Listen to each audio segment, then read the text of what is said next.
আসসালামু আলাইকুম, ঈদ মোবারক। কেমন আছেন আপনারা? আশা করি আপনারা ভালো আছেন। আমার গরুর কুরবানির মাংস এখানে পা রাখছি, কলিজাগুলো আলাদা করতেছি, ফুপড়াগুলো আলাদা করব। মাংসগুলো একটা ভাগ করব, কিছু মাংস গরিবকে দিব, কিছু মাংস নিজেদের রাখবো, আত্মীয় স্বজনদের দেবো, আর কিছু মাংস আমি রান্না করব। আমার রান্নার ভিডিও আছে ইউটিউবে, গরুর মাংস রান্না কোরবানির জন্য রান্না করছিলাম। আপনারা একটু দেখতে চাইলে দেখে নিন।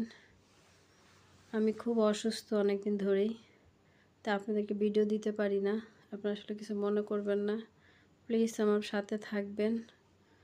লাইক শেয়ার কমেন্ট করে দিবেন, সাবস্ক্রাইব করে দিবেন। চেষ্টা করি এবার আপনাদের ভালো ভালো ভিডিও দেওয়ার চেষ্টা করব। আপনারা আমার সাথে থাকেন। আল্লাহ হাফেজ।